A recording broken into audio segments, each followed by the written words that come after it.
todo aquele espaço esportivo, poliesportivo, comidoria e tal. Por outro lado, a gente fica aqui especificamente dedicado a desenvolver curso, seminário, palestra, dentro de um arcabouço de discussão das ciências humanas e de várias das discussões que permeiam aí o campo da cultura. Bom, um dos segmentos com os quais a gente trabalha aqui é o de lançamento de livros, né, e especificamente de lançamento de livros que sejam resultados de pesquisas, né, sejam elas pesquisas acadêmicas ou pesquisas oriundas de institutos de pesquisa. Então, o Bas Lely é a segunda vez que ele vem fazer um lançamento de livro aqui com a gente, né? E ele vem trazendo um trabalho dentro desse recorte que a gente está falando, que é fruto de uma pesquisa que ele vai contar um pouco para você. Agradeço o Bas Lely mais uma vez a sua presença aqui e deixo por conta dele falar um pouco melhor para vocês da trajetória dele e dar andamento na conversa com vocês. Fiquem à vontade, Bas. Acho que o outro que eu deixei. Você pode pegar isso. Alô? Isso. Alô? Ok. Gente, boa tarde. Boa tarde. Tá ligado? Isso aí mesmo, vou precisar de todo apoio técnico, todo de amigos e companheira da luta. Agradeço primeiramente a Lutz, mais uma vez, que proporcionou esse espaço para a gente, para trocar e socializar os conhecimentos. A primeira vez que nós passamos aqui foi quando nós trouxemos um livro sobre migrações africanas e diásporas, né, e questão da globalização. Na época foi eu e o professor Dagoberto, trazendo um pouquinho as experiências, algumas pesquisas nesse campo. Para hoje é uma coisa muito, muito especial, que é apresentar a minha pesquisa de doutorado que se transformou no livro. Então, vocês têm um privilégio ao mesmo tempo de ouvir bastidores, da gente trocar. Eu já tive oportunidades no sentido de contar um pouquinho, né, da minha experiência, como que foi a pesquisa, mas sempre foi metade. Mas hoje eu acho que é a primeira vez que eu estou trazendo para a comunidade o que foi a caminhada, uma vez que a tese foi defendida em 2010 e hoje, 2017, nós temos bastante coisas já em andamento. Isso aí que eu gostaria de estar trocando com vocês. Bom, basicamente isso. Eu acho que eu esqueci o meu roteiro que eu vou precisar pegar, não é? Pedi para a Mari, se pudesse pegar a minha agenda que eu esqueci lá, eu vou pegar um roteiro para dizer o seguinte: a gente tem, basicamente são 2 volumes. A gente estava aqui conversando com colegas, obrigado.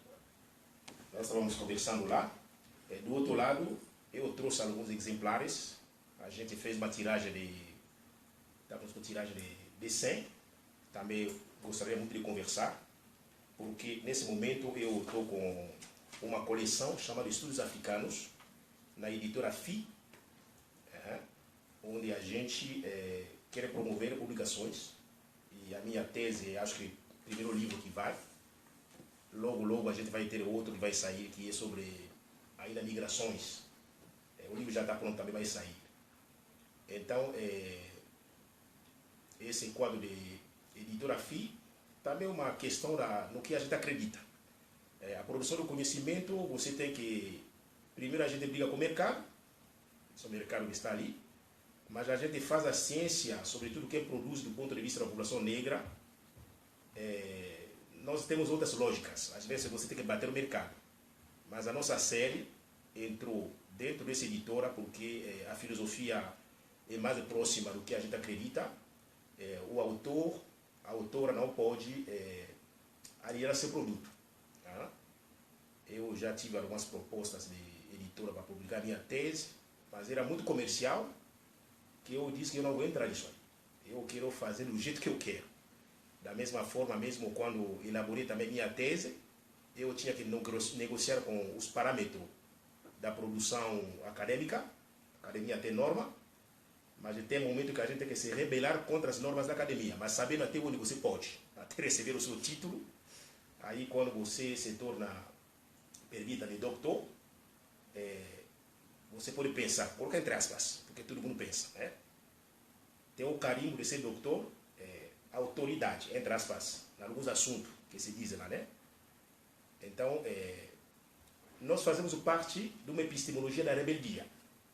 Isso começa na tese. Hoje estou contando um pouquinho com vocês, editora FI, já para dizer se nesse público, ou aqueles que estão nos acompanhando lá no Face, alguém trabalha na perspectiva de saberes negros, africanos, e está com um trabalho, ele acha que a gente possa publicar, nos procura. Tem um conselho editorial internacional que acompanha. Então, o meu trabalho foi, porque já houve uma avaliação, né, da banca, trabalho já aprovado, e geralmente os trabalhos acadêmicos, doutorado, mestrado, já temos o aval, né, da academia. Bastaria a gente organizar o trabalho num formato que possa ser mais lido, né, para fora, né, no tipo de formato do livro. Então, é isso aí, esse momento que eu gostaria muito de agradecer. Esse é o contexto da publicação da gente. Ok. Eu acho que é sempre aquela questão, até gostei da sala, porque a gente volta ainda, quando falamos de epistemologia, no caso do livro aqui, um conceito que, quando eu escrevi a minha tese, é a biepistemologia. Tá? A noção da epistemologia partimos da vida e produzir conhecimento para a vida. No caso, nosso ponto de partida foi a população negra brasileira, com seus problemas, tudo isso aí. E a tese começa a nascer no contexto de... eu comecei o doutorado em 2006, que eu entrei na Unesp. Então, naquele momento, nós estávamos no debate de ações afirmativas e cota. Então, eu tinha que dar resposta como pessoa. E como uma pessoa também inserida dentro do movimento, que é o movimento negro. E o movimento negro, tanto eclesial, acadêmico, no caso, Unesp, nosso núcleo é NUP. Então, essas convicções vão levar a gente para escrever a tese. Então, é isso aí. Então, vamos. Eu gostaria, depois dessa apresentação, a gente ter a oportunidade mesmo de conversar, a gente dialogar, para trocar, não é? Dito isso, gostaria de levantar o primeiro ponto. Como que nasceu a pesquisa? Basilele Maromaro, isso é a República Democrática do Congo. Cheguei no Brasil em 98, se não me engano. Vim fazer a minha segunda graduação. A primeira foi no Congo, em filosofia. A segunda em teologia. Depois eu tenho uma trajetória muito longa. E sempre digo que eu sou filho, fruto do movimento negro brasileiro. Eu me vejo como adulto desse país. Em parte, eu tenho quase metade vivido no Congo, metade vivido aqui. Então, quando a gente chega, em 98, ainda como estudante de teologia, eu tinha uma experiência na favela de Leópolis, numa congregação missionária. Era tão cruel o racismo, o preconceito, né, que a gente percebia, né? Tanto que eu já vivenciei, tanto que eu via, e o meu trabalho me leva muito a trabalhar com a juventude. Então, naquele período, o que a gente percebia, eu procurei fazer naquele período, era de... A pergunta era, o que é essa África aqui? A juventude que a gente tinha, havia pouca informação, poucas informações. Então, quem frequentava o que eu estou chamando de movimento negro eclesial, onde nós estávamos, eu procurava passar o que eu tinha aprendido, o que conhecia um pouco de cultura, de filosofia, o que eu tinha estudado, não somente a vivência, porque já tinha uma graduação, muitos autores que se cita hoje aqui, eu já tinha percorrido isso na minha graduação. Aí passamos essa experiência, fui fazer meu mestrado na Metodista, Ciência da Religião, e o meu objeto de pesquisa vai ser o Instituto do Negro Padre Batista.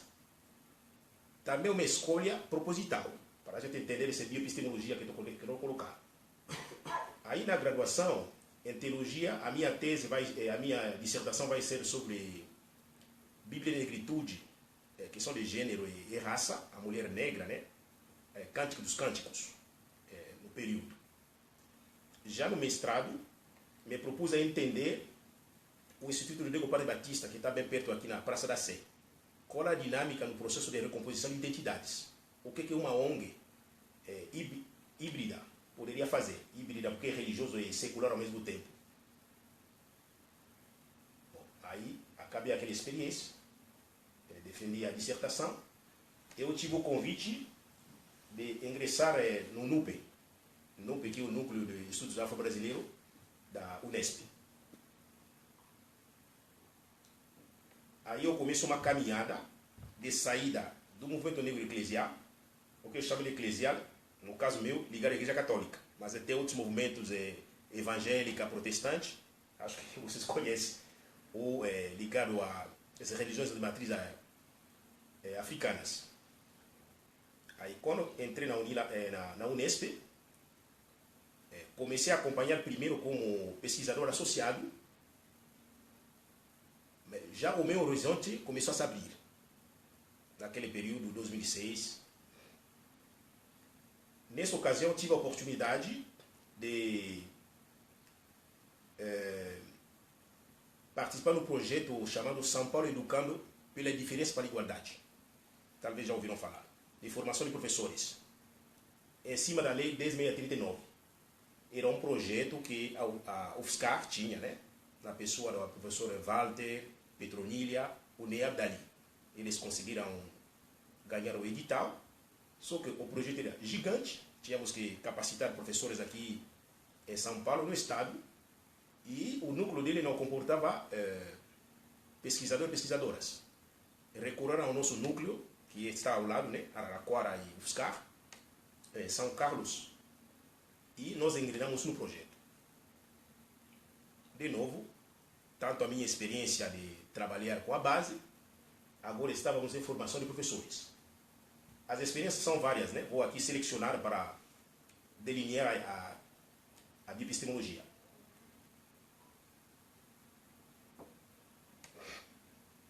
Bom, ali naquele período começamos a formação de professores. Uma vez eu estava preparando as minhas aulas e de fato eu recebia, na época a gente recebia o jornal Iroim. Acho que vocês vão lembrar do Iroim, que é um jornal que circulou muito em Brasília. Edson, né? O professor Edson, que estava na frente disso, com o grupo da comunicação, da UNB. Aí eu vi uma matéria, se não me engano, de Jerusa. A matéria dizia que a Lei 10.639 pode incidir no desenvolvimento nacional. Aquela matéria me deixou assim, eufórico. Eu disse, mas como que deve ser isso aí? É para dizer que as pesquisas geralmente nascem de curiosidade, de dúvidas, de uma, como a gente fala, uma questão que provoca você. Aquela matéria, quando eu vi, mas isso era uma memória, me levou, quando ele falava de desenvolvimento, a relação entre Lei 10.639 e desenvolvimento, me levou na minha dissertação que eu fiz no Congo, que era sobre a filosofia de linguagem do autor, que muito vou citar aqui, professor Chamale Gantumba, um filósofo. Ele pensava, né, a partir da filosofia de bissoidade, bisso, em outras palavras, Ubuntu, que todo mundo conhece. A filosofia dele procurava compreender o desenvolvimento do Congo. E ele diz, mas se esse artigo aqui de Iroim está falando de desenvolvimento a partir da Lei 10.639, não, eu quero entender isso. E a partir daquele período, começa a nascer um projeto de doutorado. Então, eu tinha pouco de literatura, o debate no continente africano sobre desenvolvimento, e eu agora disse, não, eu quero entender a relação entre o debate sobre cotas e ações afirmativas e o desenvolvimento da população negra. Agora, como fazer isso aí? Aí começamos a organizar o projeto. O projeto vai de 2006 até defender 2010. Bom, aqui nós temos o resultado, isso que estou procurando contar. Bom, claro que eu vou dar destaque em alguns elementos, porque eu queria muita gente discutir, mas eu vou tentar fazer um caminho contrário. Não é surpresa. O caminho contrário, porque isso até eu faço dentro do prefácio, né? Faço isso aí no que sentido? Tudo o que a gente escreve é sempre um ato histórico. Então, quando eu estava arrumando a minha tese para livro, eu não quis mudar nada, porque marcou um período. O livro em si tem registro daquele período. Então, não dá como mudar. Tem dados que você precisa atualizar. Por exemplo, tem dado que eu analisei. E ontem fui rever. Vamos pegar o seguinte, por exemplo, a questão de cotas. Até ontem, quando eu fiz a pesquisa, a cota social tinha mais entrada do que cota racial.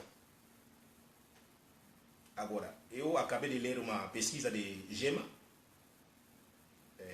Cota racial está para cima.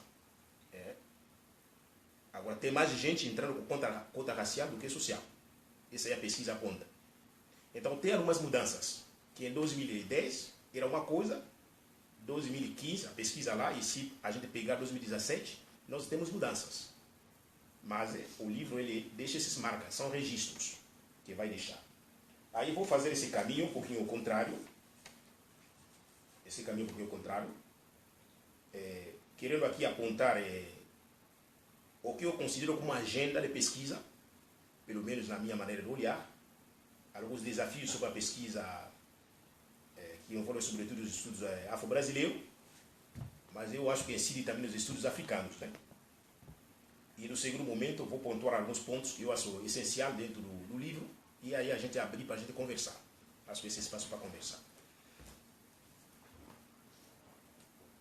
Bom, o que estou colocando aqui é porque eu acho que o livro, se é um registro de 2010, quem lê um livro, o que poderia fazer de novo? Que caminho eu posso pegar em termos de pesquisa e da nossa atuação como agente político? O primeiro ponto de destaque, do meu ponto de vista, é o protagonismo das mulheres negras em destaque. Bom, por exemplo, não tem recorte de gênero aqui. Hoje, a gente se vê, falando por mim, quando a gente escreve mesmo sobre migração, bom, não dá como você esquecer que tem mulheres. Se vai falar de migrantes africanos e africanas, não dá como fugir disso aí. Não dá como você fazer uma escrita que vê somente apontar o masculino. Isso aí todo mundo sabe. Está em destaque o protagonismo das mulheres negras, seja elas africanas ou afro-brasileiras. Outra questão que aparece aqui, bom, na minha tese tem um momento um diálogo que eu faço com Stott Hall, ou seja, o Edgar Morin, que eu chamo da epistemologia conjuntiva, ou da complexidade, né? Você levar todo dado é complexo. Isso aparece, mas eu acho que não esgotei a questão de gênero, por exemplo. Se hoje deveria escrever ali, acho que esse olhar é importante. O segundo ponto que eu acho na agenda de pesquisa é a questão de genocídio da juventude negra. Tem bastante dados e gente discutindo. Bom, ele não vem aqui no livro, mas uma vez que o livro ele se propõe a estudar o desenvolvimento da população negra, entender isso aí, num país onde entre 100, digamos assim, 100 assassinos, eu tenho 70% de uma população, no caso da juventude negra, há um problema muito sério. Há um problema muito sério. Se eu pego a questão de renda, ainda continua a permanência de desigualdades de renda entre brancos e negros. Há um problema sério. Para quem trabalha estudos de desenvolvimento, bom, entre aspas, coloca aí o termo subdesenvolvimento. O Brasil passa esse problema. Então, o Brasil que se diz que 10ª ou 10ª economia do mundo, tem alguns problemas. Bom, isso aí também você tem vários estudos. Se você pega Marcelo Pachan, por exemplo, tanto os estudos que vão trazer indicadores de IDH, Marcelo Pachan deles, quando você desagrega esses indicadores de desenvolvimento humano, do ponto de vista racial, ele já mostra esses dois Brasis. Ou quando você coloca ainda o recorte de gênero, ele mostra quanto nós somos desiguais. Isso também, na perspectiva de estudos de desenvolvimento, é importante estudar. É isso que o livro se propõe. Há todo um capítulo sobre desenvolvimento, por exemplo, o que eu chamo de desenvolvimento econômico multicultural, que é outro conceito que a gente quer criar para dar conta do debate que o Brasil estava fazendo em relação à população negra. Dentro dessa agenda, outra questão é a política de cotas e ações afirmativas. Tá? No livro, a gente procurou muito bem, do ponto de vista conceitual, diferenciar uma coisa são cotas, outra coisa ações afirmativas. Tá? Talvez eu volte, mas já aproveito. O livro tem 2 volumes, porque o primeiro tenta tratar da metodologia. E tem também o esforço de trabalhar a questão conceitual. Trazer os conceitos. E lá a última parte, que é uma avaliação de alguns programas, que daqui a pouco eu vou citar para vocês. Bom, mas por que tinha que fazer isso aí? Porque, pelo menos quando eu estava escrevendo, ou nós estávamos escrevendo, porque no caso, olhando a história do ponto de vista do nosso núcleo, né, da Unesp, eu estava escrevendo nessa linha, a Leina Garcias estava escrevendo sobre política de cota na administração pública, nos processos seletivos. E havia outra colega, esqueci o nome da minha amiga aqui, mas que estava olhando foco sobre a questão de quilombo. Mas a gente sabia que havia muita pesquisa sobre a questão de cota na educação. Bom, olhando a Lena, a minha pesquisa, a gente queria um pouquinho fugir. Eu, sinceramente, queria fugir da questão de cota. Mas não dava como não entrar. Aí eu acabei voltando, num capítulo sobre. Estou falando de cota no campo de educação. Porque havia muita pesquisa em andamento e a gente queria dar outro foco para entender essa realidade na sua complexidade. Então, política de ações afirmativas e cota é outra pauta. E hoje a gente já avançou, né? Especialmente com a presença da lei 12.711, né? A lei de cotas, né? Nas universidades públicas. Isso também mudou o quadro. Outra questão importante aqui que eu quero destacar em relação à urgência, né, e necessidade do debate sobre política de cotas e ações afirmativas, tem a ver com o relatório de GEMA, que é o Núcleo de Estudos Multidisciplinares e Ações Afirmativas, né, da UERJ, sobre a questão de dados. Né, a questão de dados. Basicamente, o que se percebeu é aumento. Houve aumento. Eu já coloquei aqui no início, né? Quando estava pensando na pesquisa, dizia que havia oferta de vaga em torno de 40 a 50 mil para cotista. Hoje se fala em torno de 60 a 65 mil, dependendo, né? Já comentei que as cotas sociais, em 2010, quando eu fechava a pesquisa, e a modalidade que mais fazia engrenar pessoas para ter acesso, lendo hoje, as pesquisas mais recentes, mostram esse quadro mudando. O que eu estou querendo dizer? Quando eu estava fechando a pesquisa em 2010, eu coloquei um conceito chamado de justiça solidária. Vou explicar o que é. Esse conceito veio à tona, na época, porque quando pegávamos dados, primeira coisa, havia um ponto assim, nebuloso, que não dava para muito entender. Quem são esses cotistas? um negócio um pouquinho nebuloso. Só sabia que tinha gente entrando. Mas ao mesmo tempo a gente percebia que havia gente entrando, não somente pessoas negras. Havia pessoas brancas tendo acesso à cota.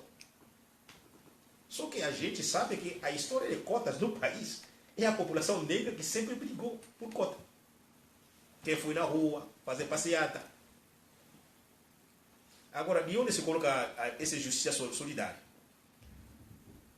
Dependendo de nossas perspectivas, do nosso olhar político e intelectual, há uma parcela da população negra que sempre entendeu que pobres brancos podem engrenar, sim. Amplia. Deixa pobres também que nunca tiveram acesso à educação que faça isso. Bom, claro, você vai ter outro setor que nunca pensa nesse sentido. Então, a justiça solidária vem no sentido de uma luta que tem tido negros e negras como protagonista a brancos pobres engrenando. Gosto muito do exemplo do Educaf.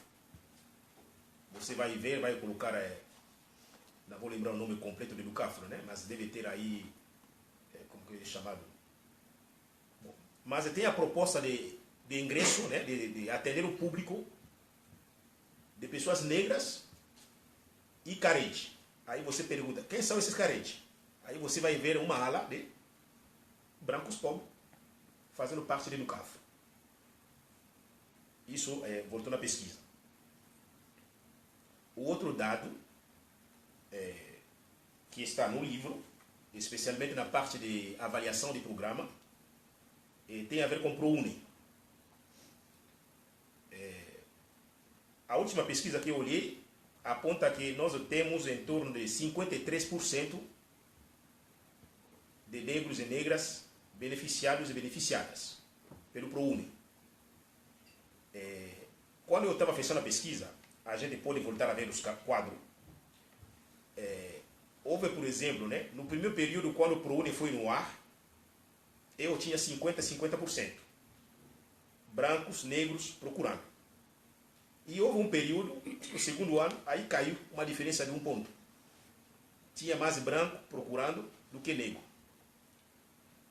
E isso foi uma preocupação muito grande para com os ativistas do movimento negro. É claro, isso aponta ao mesmo tempo a maneira como nós possamos monitorar, né, as políticas públicas. Né? Por que a população negra não acompanha essas políticas públicas. Mas o último dado que eu averiguei aponta que 53% é um dado de 2013, né? A pesquisa é de 2015, mas aí o dado trabalha com dados de 2013. 53% de negros e negras são atendidas pelo ProUni.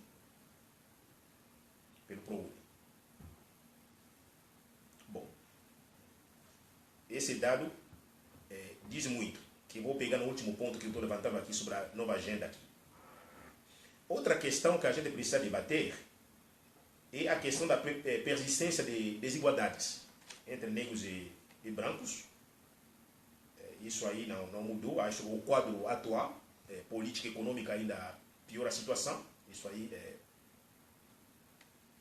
outro dado. Outra questão que eu estou trazendo aqui, o sexto aqui, há um aumento da migração negra contemporânea no Brasil. Essa migração tem muito a ver com haitianos, tivemos bastante a presença de Haiti, e africanos de outros países. Eu não sei se vocês estão acompanhando isso aí. Para quem mora aqui em São Paulo, isso se dá. Eu saí aqui de São Paulo para ir para Fortaleza, no Ceará, morar em 2012. Agora estou na Bahia, desde 2016. Mas quando eu volto em São Paulo, o quadro de imigração é outro. De juventude africana que chegou, tal. Não sei como que é a percepção de vocês. Mas nós estamos lá. Só dá uma circulada aqui no entorno. Tem muita gente. Então, e aí a gente pode de novo voltar a conversar, né? Você vai me perguntar por que estou colocando isso aí. Pode ser que tem a ver com a pesquisa, tem a ver. Porque o lugar onde eu parto embora o meu recorte foi estudar a população afro-brasileira, dependendo do paradigma, dependendo do nosso panafricanismo, eu sempre faço a pergunta: que diferença tem o Paulo, esse meu irmão, que nasceu quanto tempo da nossa amizade? Que diferença dele comigo em termos de, falo de sentimento?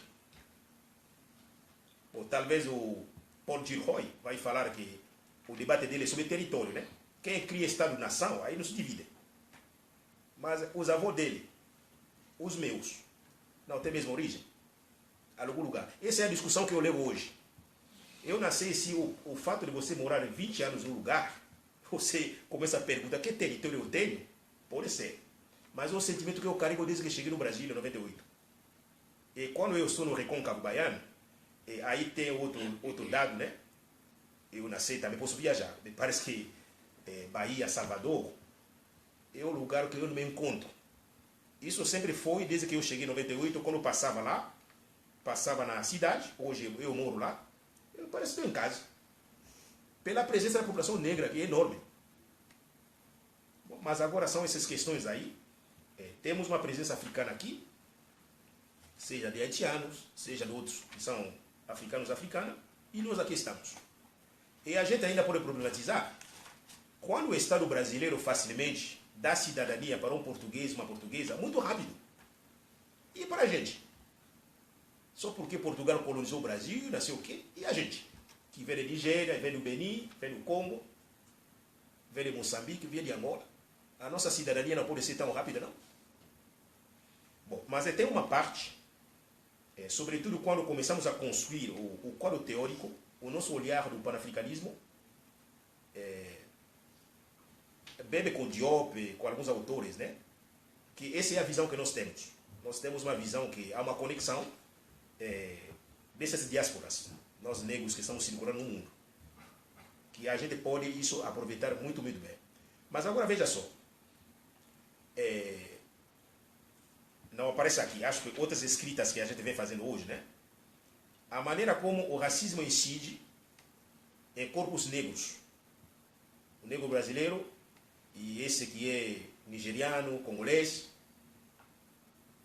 A diferença talvez possa ser no nível de que, para a gente, o código nos escapa. O código do racismo, né? Escapa a gente. Mas acontece também que o negro brasileiro, a negra brasileira, que sofre o racismo, tem um momento que também não entende. Porque é o código. Bom, quem estuda as relações raciais já mapeou. Sabe teoricamente como funciona. Mas tem um momento que você nem sabe quando está sendo discriminado ou discriminada. Agora imagina para alguém querer fora. Essas questões que estou querendo colocar. Mas isso aí também deve ser parte da nossa agenda de pesquisa. E é mesmo. Outra questão aqui que eu estou colocando na agenda de pesquisa é o desafio que eu estou chamando de desafio do afrocentrismo fundamentalista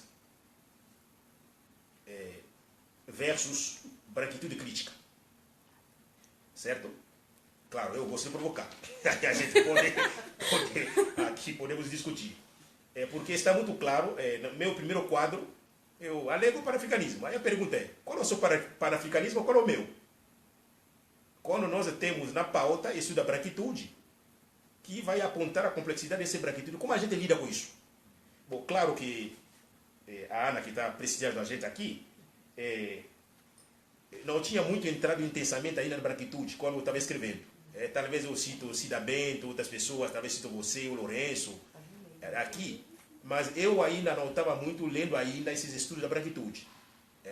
Que eu acho que nos daria outras visões. Por exemplo, você interpretar o desenvolvimento hoje, sem olhar essa perspectiva. Mas queria só registrar, nós temos um desafio aqui em relação ao afrocentrismo, estou chamando fundamentalista, não estou dizendo radical. Se ele é radical, é você ir na raiz da coisa. Fundamentalista é outro.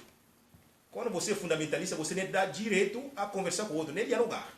Aí a gente sabe como os fundamentalismos, tanto dentro do nosso grupo étnico-racial, como a gente não são parte do nosso grupo étnico-racial. E isso só dificulta as coisas. Tanto a produção de conhecimento, tanto a militância, não ajuda muito. O outro ponto que estou colocando aqui dentro da agenda e a questão de aprovação, né, da lei de cotas. Em 2012, a lei 12.711. Aí os impactos que tiveram. Tem bastante pesquisa nessa linha. Claro, quando eu estava escrevendo, não tinha. Tem momento, o capítulo que vai trazer a questão de cota, ainda nós tínhamos o recurso, né, do DEM. O DEM tinha recorrido para impedir a aprovação de cota, né, da UNB, na época. Ainda estava em suspense o Tribunal de Justiça Federal tinha que ainda avaliar isso, se cota era legal ou não, a questão da constitucionalidade. Isso logo depois nós sabemos hoje que é constitucional, né? Mas na época estava em suspense. Mas eu trago também, eu trago o DEM, trago outros, né? E a gente até pode conversar porque é muito interessante, há vários capítulos onde vou mapear o debate teórico e político. Quem é quem? Quais são os grupos? Os dois grupos que vão disputando a questão de cota e ações afirmativas. É o debate. É o debate do grupo do KB, Ivone Magui do lado, Peter Frey do lado, KB do outro. E todo mundo disputando o que é multiculturalismo, o que é desenvolvimento, o que caminho pegar. Esse é o debate que está acontecendo. Mas hoje já temos aprovação. Bom, e o último ponto aqui que eu vou colocar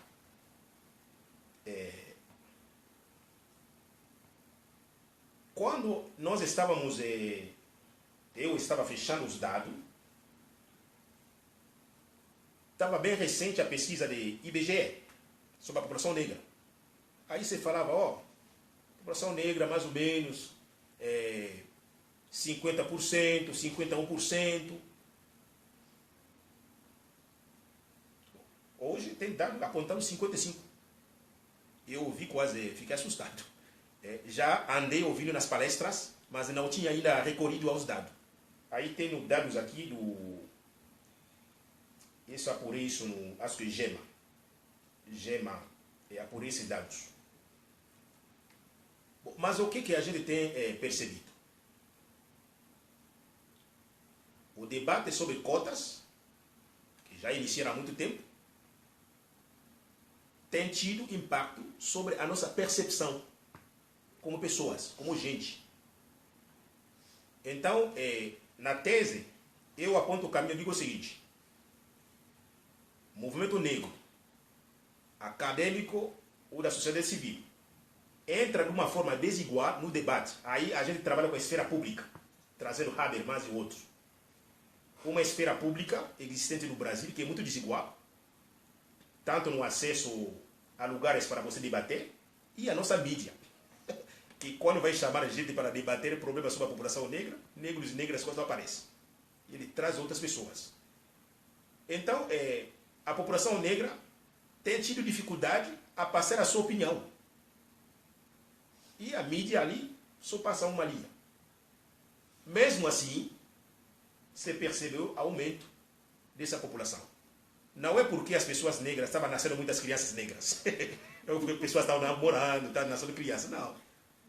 É percepção. Quer dizer, o debate sobre cota e ações afirmativas tiveram impacto sobre a percepção da população. E agora, o último dado aponta ali 55. O que diz esse dado? O dado está dizendo que 45% da população se autodeclara parda e 10% se autodeclara preta. Aí também vou dar uma cutucada aqui, que acho que tanto a militância intelectual como a acadêmica ainda tem um problema para fechar, e se não fechar muito bem, vai ter problema. No que sentido? O debate sobre a negritude, a pretude e a parditude, se é que existe o conceito. Mas o conceito da pardização da população, né, do Hélio Santos, né? O livro dele, né, Buscando o Caminho, acho que é fantástico livro. Esse é o debate. Bom, nós pretos, 10% da população. Aí a dúvida que fica, quem é preto, quem é negro? Não, para mim está muito claro. Quando eu li a nossa amiga que está em Guarulhos, Edna Roland, é um texto bem antigo, que até no Facebook celebraram 10 anos do livro, um texto bem antigo. Edna Roland definindo quem é negro, mas tem muito texto. Estou recordando no início, porque um dos textos que eu usei na parte, né, tem um capítulo onde procuro definir o que é ser negro, negra. Então aí é o seguinte, pessoas que se vê como pardas e pretas, a soma disso que dá negro. Até então, esse é um acordo que a gente tem. Bom, mas mesmo assim, tem gente que tem esse destino na questão de pretos e pretas, com toda a legitimidade. Até porque, quando você vai desagregar dados de pardos e pretos, você vai ver que, em termos de mobilidade, né, uma pessoa parda mais clara terá mais mobilidade ou aceitação na sociedade do que uma pessoa preta. A gente sabe. Mas agora, de que maneira nós, de forma responsável, devemos encarar isso? Porque se nós não sabemos como encarar isso de forma responsável, vai trazer problema até para nós. Até do ponto de vista teórico, para você processar coisas. Então, basicamente, esses aqui são alguns dados. Esse aqui eu acho que, na minha leitura, é uma agenda que nós temos, e de pesquisa, e de militância para a gente fazer, que a minha pesquisa traz, mas de outra forma. Aí vou no último ponto para a gente abrir, né, para nossa conversa e nossa discussão. Esse último ponto seria mais aspecto de bastidores e a organização do livro.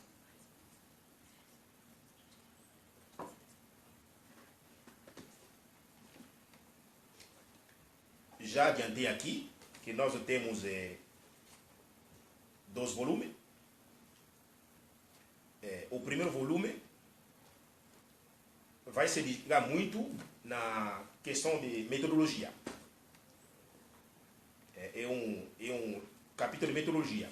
Mas depois também vai começar a já entrar na questão conceitual. Porque o livro tem 4 partes. A primeira, metodologia. Na segunda e terceira, questão conceitual, as categorias fundamentais da pesquisa. A última parte trabalha avaliações. Depois, a última parte vai ter 4 capítulos. Vai trabalhar as avaliações. Bom, ali nesse primeiro volume, aqui vou somente destacar algumas questões, né? Mas aí depois vocês vão ter a oportunidade de ler com tranquilidade. A primeira parte chama-se Por uma epistemologia combativa. Bom, claro que tem o Bourdieu aí com a sociologia combativa, mas claro que a gente luta e combate há muito tempo. Então tem isso aí, e vai ter alguns capítulos, né? Tem 4 capítulos. Não. Por uma epistemologia combativa tem 2 capítulos, né? O primeiro é Desenvolvimento Econômico Multicultural como referencial teórico. Foi mesmo uma proposta de construção do conceito, que bebe do chamado desenvolvimento econômico comunitário, que é um conceito muito da literatura do Canadá. Agora, o multicultural, o esforço que tinha que fazer para trazer isso no debate do Brasil. Em outras palavras, quem discute cotas e ações afirmativas está dentro do campo do multiculturalismo, certo? Soto Hall, Kabengere Munanga, aí lembro da disciplina que a gente fez na USP. Então, estamos dentro desse campo. Agora, o nosso multiculturalismo aqui é da perspectiva de Boaventura, né? Multiculturalismo é de baixo. O multiculturalismo contra-hegemônico. Isso. Depois, o segundo capítulo chama-se Desenvolvimento Econômico Multicultural como referencial metodológico. No primeiro era teórico, no segundo é metodológico. Aí a gente mostra como se possa pesquisar. Basicamente, a nossa pesquisa é uma pesquisa biográfica, uma pesquisa documental. Esse é o procedimento. A segunda parte, conceitos fundamentais, né, do campo do desenvolvimento econômico multicultural. O primeiro capítulo coloca a população como agente de desenvolvimento econômico multicultural. O segundo capítulo discute a identidade nacional dentro da modernidade. O outro vai trabalhar racismo, desigualdade, subdesenvolvimento. E o último capítulo vai trabalhar a relação entre Estado, mercado, sociedade civil como agente do desenvolvimento. mas aí é uma linha chamada Nova Sociologia Econômica do Canadá, onde considera basicamente três atores que fazem a esfera pública: o Estado, sociedade civil e o setor privado. Aí tem discussões, né? Se você está na linha de marxista, se outro, você pode aceitar ou não. É uma escolha teórica que, assim, eu acho que na frente ajudou a operacionalizar muita coisa que a gente queria a partir desse modelo. Como assim? Como assim? Vou dar exemplo, por exemplo, quando trabalhamos o projeto chamado Capacitação da Afrodescendente, do Banco Itaú. Onde você vai encaixar isso? É um programa do banco. Setor privado. Bom, mas até certo ponto beneficiou uma parcela da população negra. E como vou lidar com a contradição? Bom, aqui o nosso exercício é entender o que está acontecendo, o que o banco está fazendo, o que ele vem fazendo. Então, para um intelectual, acho que apreender esse processo, o que estava acontecendo no período, esse é foi o nosso objetivo. Não é dizer se o banco é bom, se o banco é ruim. Não é isso aí. É perceber o que estava acontecendo. Exemplo do Banco Itaú.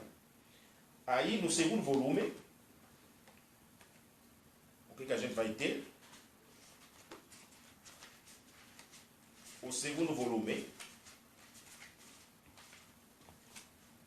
é a terceira e a quarta parte. A terceira parte é teorias do desenvolvimento e do multiculturalismo. Bom, aí foi gostoso, foi gostoso.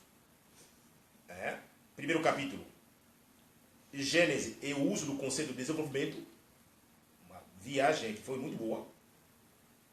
Depois, o segundo capítulo, teorias e conceito do multiculturalismo.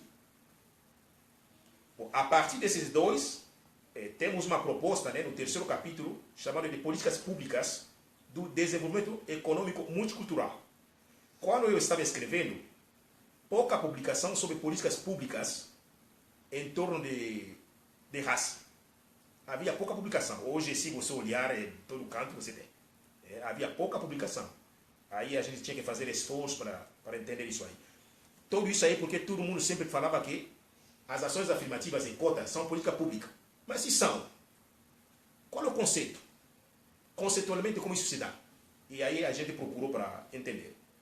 E o último capítulo vai ser políticas públicas multiculturais e o desenvolvimento no Brasil. Aí sim a gente traz alguns dados. Bom, aí vem a última parte. Acho que a última parte, como foi uma pesquisa documentar, também marca um tempo. Marca um tempo mesmo. São programas que já aconteceram.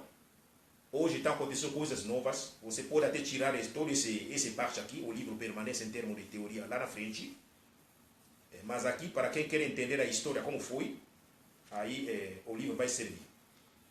Aqui nós aplicamos o chamado, como já disse, a pesquisa documental, selecionar documentos. E depois pegamos o instrumento chamado de avaliação de quinta geração, que é o instrumento do Canadá, para você avaliar os programas. O primeiro programa que foi analisado é o projeto Cor da Cultura, como aplicação da lei 10.639. O segundo programa foi, aqui o título, né? Avaliação de política de ações afirmativas e cotas no ensino superior. Eu estava fugindo desse tema, mas não tinha como, acabei voltando. Terceiro capítulo, Unipalmares, né? Zumbi. Projeto de inclusão de negros no ensino superior. A gente avaliou também. Foi muito interessante ir no campo, né? O Vicente me recebeu, me ofereceu material, a revista Afirma, o site mesmo também serviu. Aí tinha que juntar alguns dados. E o último programa, Programa de Capacitação de Afrodescendentes do Banco Itaú, que a gente analisou. É um programa também que estava lá. Vou simplesmente comentar o último e eu fecho para a gente dialogar. Programa de Capacitação do Banco Itaú. Aí em 2006, eu, com a ideia, quero começar a minha pesquisa. Na época ainda tinha um banco que não vou lembrar o nome, já tinha fechado, ficava aqui na Paulista. muito dava crédito para estudantes. Esse banco holandês, não vou lembrar mais, há muito tempo. Bom, ali eu entrei em contato com a pessoa responsável do programa de capacitação da afrodescendente do Banco Itaú, antes da fusão de Itaú e Unibanco. Unibanco, né? Antes da fusão. Aí eu me apresentei, né? Aquela coisa, né? Pesquisador faz aquela carta, manda, eu estou querendo pesquisar. Sabe o que a pessoa me mandou? Um rascunho. Rascunho de projeto. Eu peguei, guardei o meu arquivo. Veja que rascunho serve, viu? Tudo é pista para pesquisador, pesquisadora. Tudo é pista para nós. Aquele rascunho me recebi. Bom, aí passou isso, acho que em 2006. Quando houve a fusão de Itaú, e também outra coisa que me ajudou muito era pesquisa via internet. Então, comecei a jogar as palavras, até que eu comecei a descobrir relatórios do Banco Itaú. Tive acesso a outros relatórios quando eles fizeram a fusão do Banco Itaú com o Unibanco. E dentro desse relatório, esse programa aparecia. Então, ele sempre via à tona como dentro da política da diversidade. Onde tinha a política de diversidade, aí o programa de jovens voltar para estudantes negros estava lá dentro. Vamos dizer que é o banco, como se diz lá, o banco mais feminino, há mais mulheres do que homem, um dado geral, tá? Agora, quando você vai ver os dados para a chefia, aí muda, certo? E uma porcentagem de pessoas negras que estavam entrando. Só que a entrada de negros e negras tem a ver com um debate que acho muito bem uma das organizações negras que muito pressionou essa questão. Aquele debate que o movimento negro fazia a relação entre a população negra e bancos. Então, esses encontros vão render esse programa. Então, aí nós temos alguns dados, é pouca gente mesmo, 100 jovens que foram receberam uma formação, né, no campo da administração, e algumas deles foram contratadas dentro do banco. Então, a nossa pergunta em todos esses programas sempre foi: que relação tem esses programas que apontam a diversidade, inclusão, étnico-racial com o desenvolvimento? Mas aí, muitas vezes, os bancos, no seu discurso, né, esse setor privado, sobretudo, leva isso no discurso de, como ele chama lá?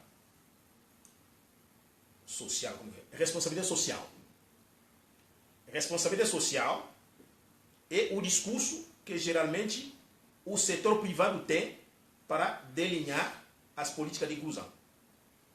Mas também aí tem outras pesquisas que vão mostrar, na época, pelo menos de 2010, a mais facilidade a trabalhar uma política de diversidade para deficientes do que na questão racial. A questão racial é sempre pega fogo. Não é uma coisa que todo mundo quer. Ficava sempre no último lugar. Não é? Então, basicamente, isso aí que a gente vai traçar. Bom, é isso que eu tinha aqui para traduzir.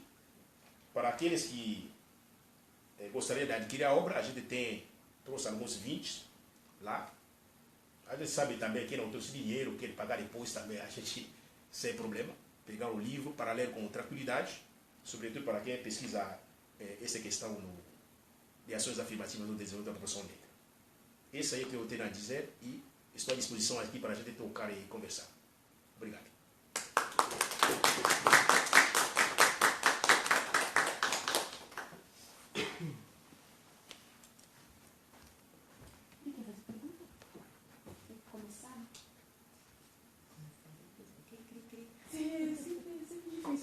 Seu primeiro.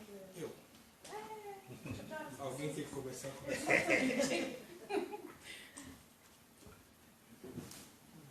muito obrigado pela exposição, foi muito boa. Agora eu já sei o que eu preciso. Há uma ligação direta entre os negros e negras entrarem na universidade e o seu desenvolvimento econômico. Então, quer dizer, a faculdade é uma catapulta econômica para o negro, ou financeira até, ou não há essa relação ainda, ou ninguém fala sobre isso. Então, o fato de eu entrar na faculdade e me formar vai me garantir uma melhoria de vida econômica, ou isso ainda não é uma certeza? O que você acha? Embora você vai encontrar pesquisas, né, que fazem essa equação rápido, né, mas a gente percebe. A gente percebe. O conceito de desenvolvimento nosso, né, desenvolvimento aqui é visto como uma... Vamos pegar aqui a Amartya Sen, né, expansão de liberdades econômica, política e outro, né? Ou às vezes a gente trabalha com parâmetro IDH, que são alguns indicadores como renda, saúde e outro, né? No campo da educação, sim, a gente percebe. A gente percebe. O que a gente pode trazer à tona? Primeiro dado é o seguinte. Nós sempre tivemos desigualdade em termos de acesso de negros e negras no ensino superior. Desde que se começou o debate sobre cotas e ações afirmativas, esse quadro vem mudando. Tivemos mais gente ingressando no ensino superior, de pessoas negras. Isso mudou o quadro. Da ceia, talvez o professor abrir ali o dado para dizer qual seria esse dado, mas mudou o quadro de forma geral. Ótimo. Agora, como eu vou relacionar isso com o mercado de trabalho? Primeira coisa, quando a pessoa tem uma qualificação, né, a pessoa tem diploma, essa pessoa tem chance para competir. Mas isso não significa necessariamente que garante espaço para esse mercado. Porque o mercado em si, o nosso mercado racista, isso. Tem outra lógica. Isso. Mas ali, quando você acompanha, até ontem, precisamos formar gente. E as organizações negras apostaram na educação porque é a chave. Nós tivemos muita gente se formando. Agora, deixa eu relacionar isso, por exemplo, com o Banco Itaú. Porque o programa do Banco Itaú pega quem? Vai pegar uma juventude, jovens nossos, que frequenta Educafro ou estuda no Zumbi. Então eu tenho duas organizações da sociedade civil negra que vão se articular e com essa pressão que fizeram no banco, e o banco criou um programa. Esses jovens iam receber uma formação, aliás, via Unicamp, se formava e alguns, ou algumas deles, acabam sendo contratados. É pouca gente, porque no meu dado é coisa de 150, o universo é pouco. Mas essas pessoas foram para o banco. Além dos outros que não foram, mas pelo menos receberam uma formação complementar, né, em termos de qualificação. Em outras palavras, sim, digamos o seguinte, educação, sim, ele traz conhecimento, habilidade, a tal ponto que essa pessoa se qualifica, pode vir a ter, engrenar no mercado de trabalho, como a pessoa passa a ter outra percepção de coisas do mundo. Sim. Oi. Gente, não tem... Tenta abrir ali. Tá funcionando? Parece que não, mas tá. Tenta abrir ali. Abrir Não, como? mas tá saindo. Mas Está saindo. Tá é baixando. que tem que gravar por causa do... Eu odeio o microfone, né? Queria falar sem microfone, mas parece que tem que gravar. Eu acho que tá funcionando. Sim. É? Isso, está funcionando. Tá? Então, que bom te ver, Base. Obrigado. Em especial ver o livro, né, acontecer, nascer. Obrigado. Mas eu vou pegar o gancho com a pergunta sobre a questão da entrada do mercado de trabalho, mas levar para uma outra questão que é as relações sociais. Não o desenvolvimento, mas a questão,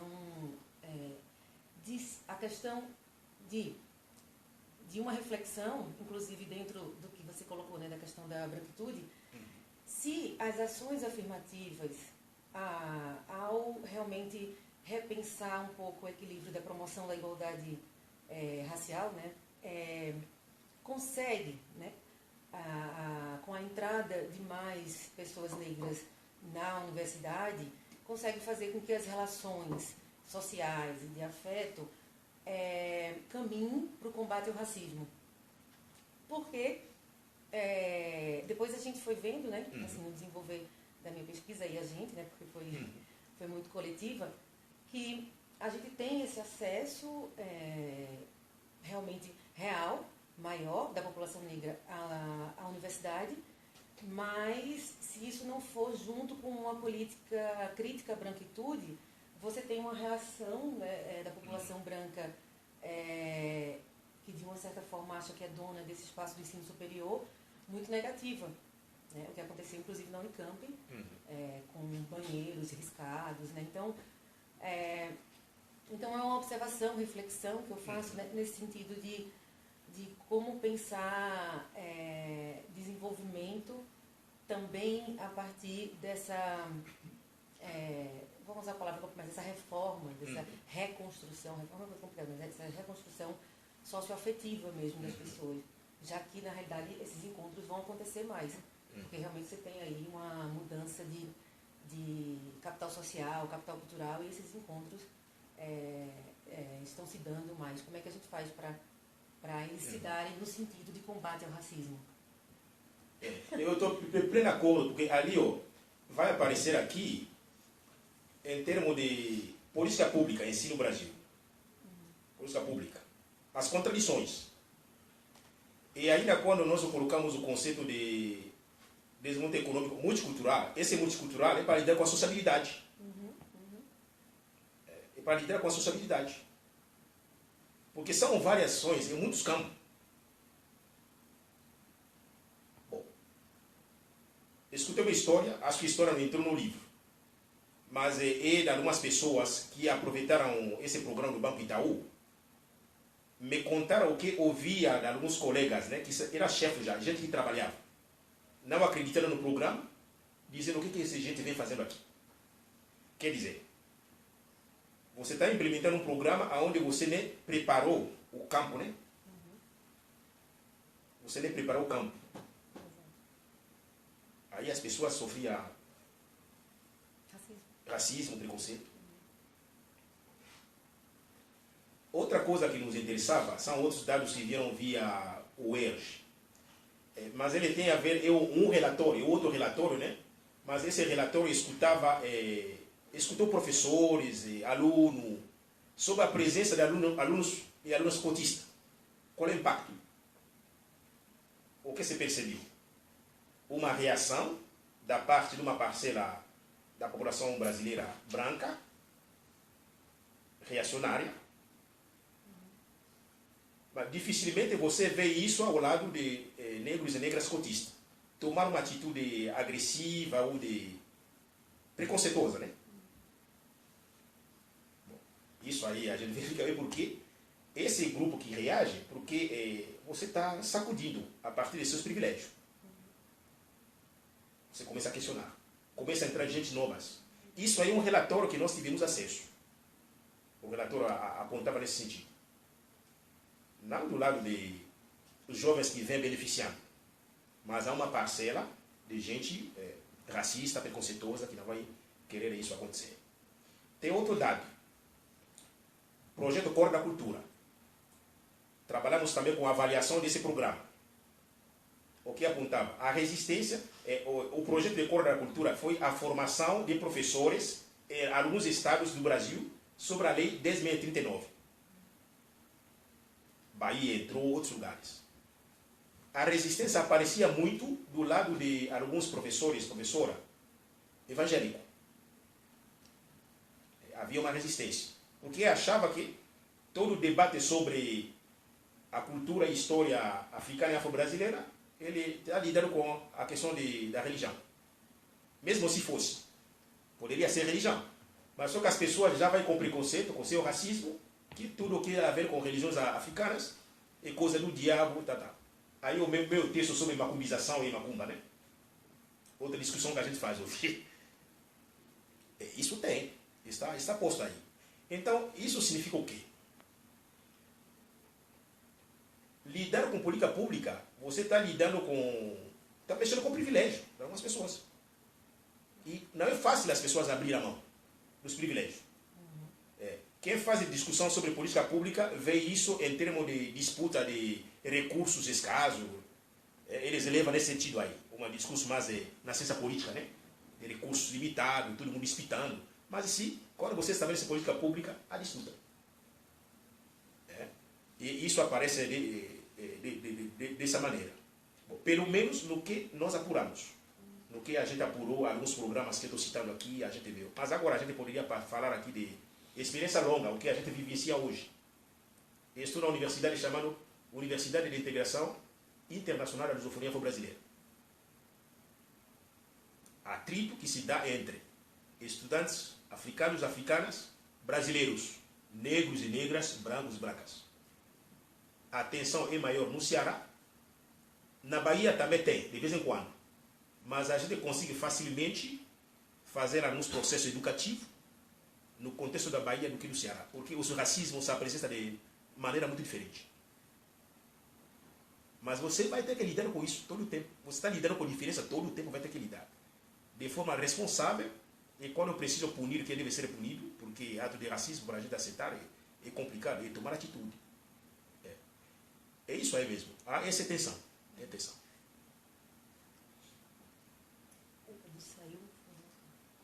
Não, pode circular o microfone. Ele me falou que aqui eu posso... Paulo, se quer repetir a dose, não tem problema. Interagir. Se perguntar, eu vou perguntar de novo.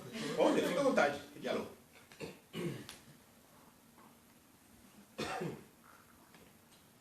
Eu não sei se essa pergunta vai fugir do script, mas eu gostaria muito de ouvir a sua impressão sobre o tema. O que aconteceu com o intelectual negro no debate público brasileiro? Porque ele desapareceu. Se tinha alguns, e tínhamos, certo? Eles desapareceram. Então você não encontra mais. Na televisão, por aí. Né? Você não vê mais. O que aconteceu?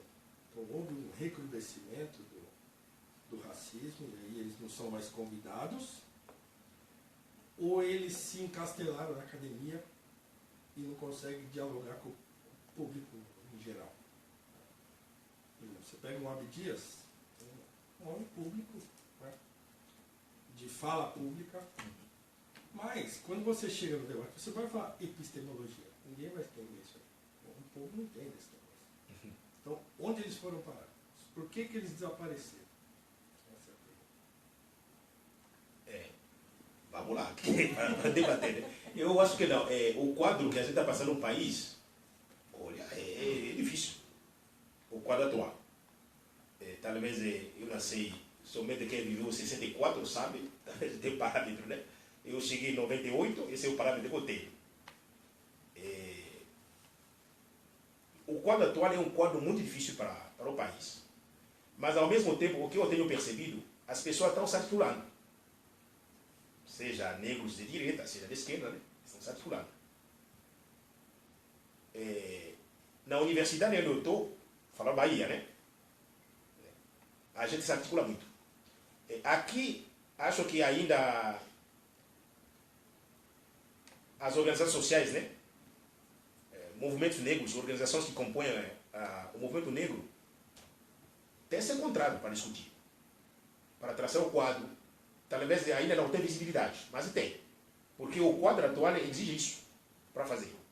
Agora, não vou ter um apanhado, que apanhado eu posso fazer, por exemplo, em São Paulo. Não tenho muita ideia. Como que talvez alguém venha aqui a acrescentar no que me ajudar aqui. Olhando, por exemplo, a dinâmica de imigrantes, eu vejo como as pessoas se articulam. Não é? Aqui em São Paulo eu vejo, no Ceará a gente acompanha. Agora, falando do movimento negro, a partir do lugar da minha universidade, eu vejo. Pelas ameaças que a gente sofreu, por exemplo. Nossa ameaça da Unilab não foi tão grave como a Unila. Mas nós somos uma universidade de integração internacional, onde a lei que funda a universidade diz que 50% de vaga é para alunos estrangeiros, 50% para brasileiros. Mas só temos 20%. Estrangeiro e estrangeira preenche somente 20%. A ameaça que veio foi o nosso reitor querer cortar, porque os alunos, a universidade seria residencial. Até agora a construção não está de pé. Então, os auxílios que tem, os alunos pagam aluguel e eles têm acesso à alimentação. O reitor soltou um aditivo que queria cortar os auxílios para a entrada de outros alunos estrangeiros. Em outras palavras, ia matar o projeto na base. Ele matava assim o projeto na base. O que se fez? A gente reagiu.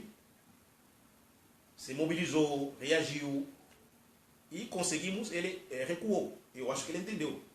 Ele recuou. E estamos hoje com outras batalhas. Tem outras batalhas. Mas agora, tanto a pergunta que você fez, Ana, não, as pessoas precisam entender que a sociabilidade em outros espaços, por exemplo, eu estou num quadro internacional, altamente internacional, de 7 nacionalidades. Gente, é muito rico. É muito rico. Ou vivenciar essa experiência aí. Não estou querendo dizer que não tem problema. Nós temos problema. Mas nosso jovem, no campus dos Malês, de São Francisco do Conde, sabe para onde a gente quer ir.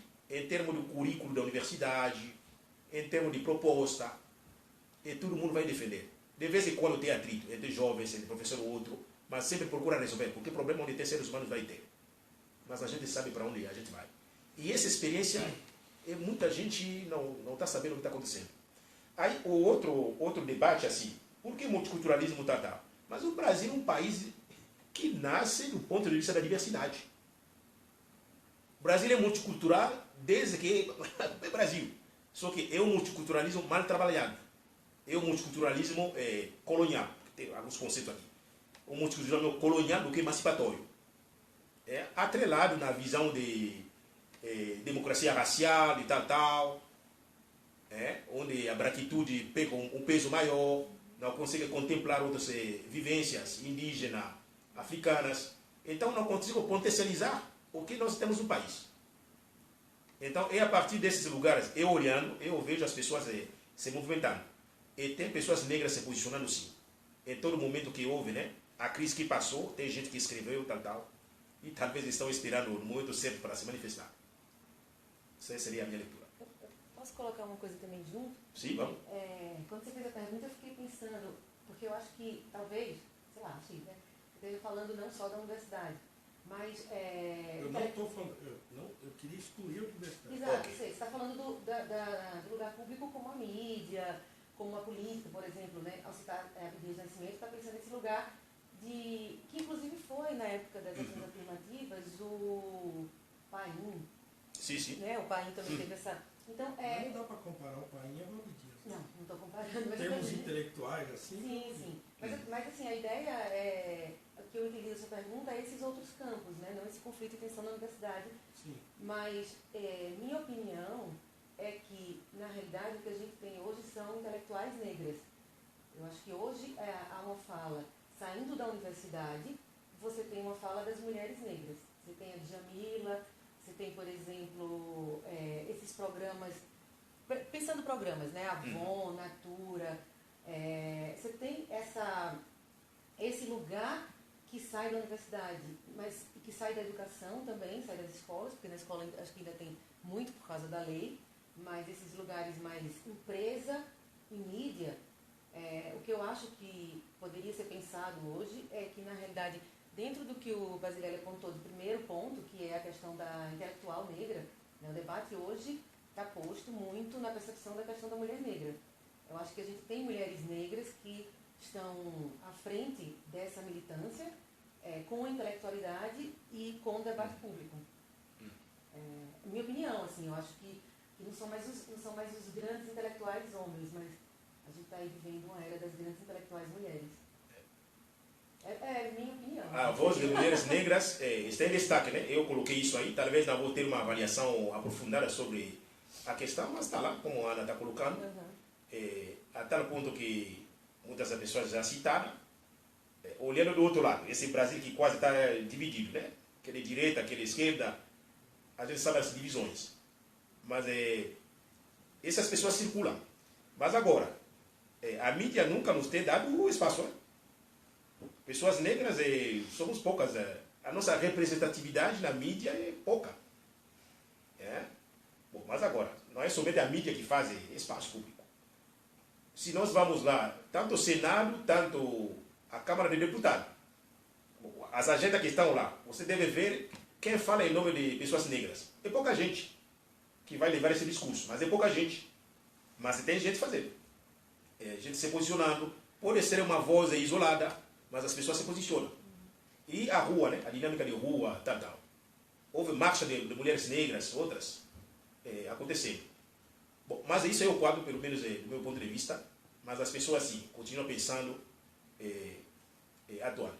Mas tem outro dado, né, Paulo? Talvez aí, uma reflexão que a gente estava fazendo ultimamente, eu não sei como que isso está chegando para a base. Me parece que a gente ainda precisa se reinventar para chegar para a base. Embora Facebook tenha uma penetração muito grande, tem chegado. Mas aquele atuação nossa de ir para a base, passar um recado, um debate como esse que a gente está fazendo, chegar para a base, acho ainda a gente precisa se reinventar em muitas questões. Quando eu fazia a pesquisa, eu encontrei uma pessoa na Itaquera, a gente se encontrou, me dizia quanto muitos jovens não sabiam da existência da Educafo, por exemplo. Se a Educafo tem batalhado para a questão de acesso ao ensino superior, né? Esse debate chega a poucas pessoas, embora o Educafo tenha uma penetração muito boa na periferia, né? A gente precisa se reinventar cada vez mais. Vamos lá.